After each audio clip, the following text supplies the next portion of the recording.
ভারত সিরিজের জন্য ১৬ সদস্যের টেস্ট স্কোয়াড ঘোষণা করেছেন বাংলাদেশ ক্রিকেট বোর্ড বিসিবি। ইনজুরিতে পেসার শরীফুল ইসলাম বাদ পড়ায় তার জায়গায় প্রথমবারের মতো জাতীয় দলের স্কোয়াডে ডাক পেয়েছেন wicket keeper batter Zakir Ali Anik. দুপুরে দল ঘোষণা করে বিসিবি জানায় ব্যাটিং ডেপথ বাড়াতেই শরীফুলের জায়গায় অনিকের অন্তর্ভুক্তি। আরও জানাচ্ছেন আতিকুল ইসলাম শাকিল। বুধবারই দল চূড়ান্তের কথা জানিয়েছিলেন প্রধান নির্বাচক গাজী আশরাফ হোসেন লিপু। প্রেসিডেন্ট ফারুক আহমেদের স্বাক্ষরের পর বৃহস্পতিবার সে স্কোয়াড সংবাদ মাধ্যমকে জানায় বিসিবি, যেখানে দেখা যায় শান্তর নেতৃত্বে পাকিস্তান সিরিজের স্কোয়াডই রেখেছেন নির্বাচকরা। কেবল ইনজুরিতে পড়া পেসার শরীফুলের জায়গায় প্রথমবারের মতো দলে সুযোগ দেওয়া হয়েছে এ দলের হয়ে পাকিস্তান সিরিজে ভালো ব্যাটিং করা জাকের আলী অনিককে। তাতে স্কোয়াডে একজন পেসার যেমন কমেছে, উল্টো দিকে বেড়েছে দলের ব্যাটিং ডেপথ।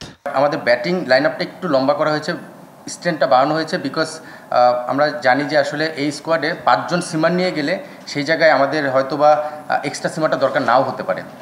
আর যেহেতু আগের সিরিজে একটা কনসার্ন ছিল যে তাসকিন ব্যাক করেছে অনেকদিন পরে, সেখানেও একটা ব্যাকআপ অপশনের আমরা চিন্তা করেছি, বাট আলহামদুলিল্লাহ তাসকিন কিন্তু খুব ভালো ফর্মে রয়েছে বা রিদমে রয়েছে। দলকে ব্যালেন্সড দাবি করে হান্নান সরকার বলেন, পাকিস্তানের তুলনায় ভারত অনেক শক্তিশালী দল, সেখানে কঠিন চ্যালেঞ্জের মুখে পড়তে হবে বলে মত তার। তবে পাকিস্তান সিরিজের পর আত্মবিশ্বাসে টইটুম্বুর বাংলাদেশ সামর্থ্য অনুযায়ী খেলতে পারলে ভালো ফলাফল সম্ভব বলে মনে করেন হান্নান।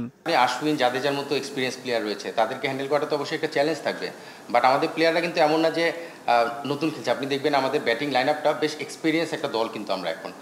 সো পেস যেহেতু আমরা হ্যান্ডেল করেছি সাকসেসফুলি, এখানে যদি স্পিনটাও আমরা হ্যান্ডেল করতে পারি, আমার মনে হয় খুব ভালো কম্পিটিটিভ ম্যাচ আমরা আশা করতে পারি। 19 তারিখে চেন্নাইয়ে টেস্ট সিরিজের প্রথম ম্যাচ মাঠে গড়াবে। রোববার ভারতের উদ্দেশ্যে রওনা দেবে বাংলাদেশ দল। প্লেয়াররা যখন খেলতে নামে তখন আসলে অন্য কিছুই চিন্তা করে না। আতিকুল ইসলাম শাকিল, RTV, ঢাকা।